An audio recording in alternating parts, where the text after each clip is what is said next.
This isn't an ordinary missile. It's a hypersonic missile. That means it's way faster than supersonic, several times faster to be exact. This specific missile was built by Russia. China and the United States are also developing hypersonic missiles that could carry nuclear warheads and evade traditional defense systems. If that sounds like the makings of a Cold War-style three-way arms race, that's because it most definitely is. And what could go wrong with that? 5 nuclear scientists, described as the elite of Russia's main nuclear test site, killed with 2 others when a small nuclear reactor exploded. They were testing an engine, thought to be for this new cruise missile.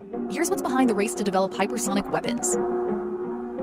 In 10 years, the field of aeronautics has kept pace with man's desire to fly ever higher, faster, and farther. So what we're seeing now in the landscape is that the United States has been involved in wars in the Middle East, whereas adversaries like Russia and China have had a lot more time to spend researching and developing hypersonic weapons. So currently the United States does not have any defense against a hypersonic weapon. On top of that, they don't also have any hypersonic weapons of their own. So when you think about the top competitors in this field, you have Russia sprinting to develop hypersonic weapons, and you also have China sprinting to develop theirs. Meanwhile, the United States has been playing backup to this sort of effort.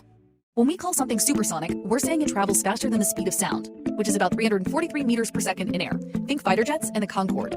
When you hear the phrase Mach 1, that's the speed of sound. Mach 2, 3, 4, and 5 refer to something traveling twice the speed of sound, or 3 times, 4 times. You get the idea. Technically, hypersonic speeds happen at Mach 5 and above. NASA's space shuttle, for example, could travel at 25 times the speed of sound when it re-enters the atmosphere. When we talk about hypersonic weapons, there are 2 major types of development. There are hypersonic cruise missiles. This kind of weapon is launched from aircraft and act like super fast, self-propelled cruise missiles. And there are hypersonic glide vehicles. These get a boost from a rocket and then glide at super high altitudes before hitting their targets. All that said, hypersonic weapons are virtually impossible to defend against. Most national missile defense networks were set up to deter traditional intercontinental ballistic missiles, like pop flies in baseball, not hypersonic weapons. They need something like a shortstop to catch them. So the simplest way to explain ballistic missile flight is if I were on a baseball field and I threw someone a ball, you kind of have an idea of where that baseball is going to land. It'll make an arc in the sky and then it will drop down. For hypersonic weapons, they take on their own specific flight patterns, so those are not predictable, and that's why they're the biggest challenge right now for the United States. So a hypersonic missile, for instance, can get arched into the sky and then it can make a right-hand turn or a left-hand turn. So if you think about that baseball analogy, think about a baseball going up in the air and then all of a sudden jutting to the right or jutting to the left or going up a few feet and then going down a few feet. Attention missile sites. Fire on designated targets. You may fire when ready.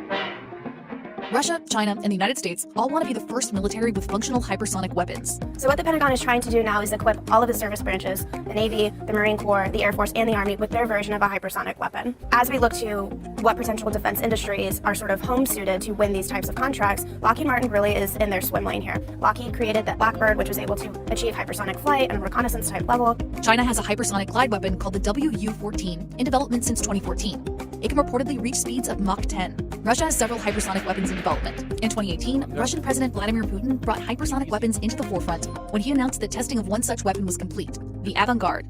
Putin claimed the weapon can reach speeds of Mach 20. There's also the hypersonic cruise missile known as Skyfall. So one of the weapons that Putin showed off back in March last year was a nuclear-powered cruise missile. So that cruise missile, he boasted, could have unlimited flight. So basically what it does is it's not running off of gasoline or anything or rockets, it is constantly fueling itself. So in theory, it's flying at hypersonic speeds, and it could fly anywhere around the world. The problem with that is the technical challenges in developing something of that magnitude are significant. And based off of my reporting, Russia hasn't been able to launch this weapon and have a successful test flight of it. So as these hypersonic weapons are emerging and developing, and the ambition is there for Russia and China to add them to their arsenal, what we're seeing happen is deteriorating relationships with the United States as well. For instance, with Russia and the US, the INF Treaty collapsed. When we talk about renegotiating potential treaties, hypersonic weapons could be something that either party decides to add into this new breed of threat moving forward. The hypersonic arms race is a big deal for national security, and it means big business for US defense firms. The developments of the hypersonic weapons arms race is going to open up a massive market for defense industry, because when you think about the Navy, the Air Force, the Army all wanting to have their own breed of hypersonic weapon, there's more than enough for defense industry to pick up all of those types of contracts out of the Pentagon. It's also an arms race among American defense contractors. Currently, the Pentagon has nearly a dozen programs tasked with developing and defending against this new breed of weapons. Last year, the Pentagon awarded 2 multi-billion-dollar hypersonic weapons contracts to Lockheed Martin. And when it comes to hypersonic flight, the defense giant is playing in its home court. Lockheed is also in the process of developing the SR-72, a hypersonic unmanned plane dubbed the son of the Blackbird.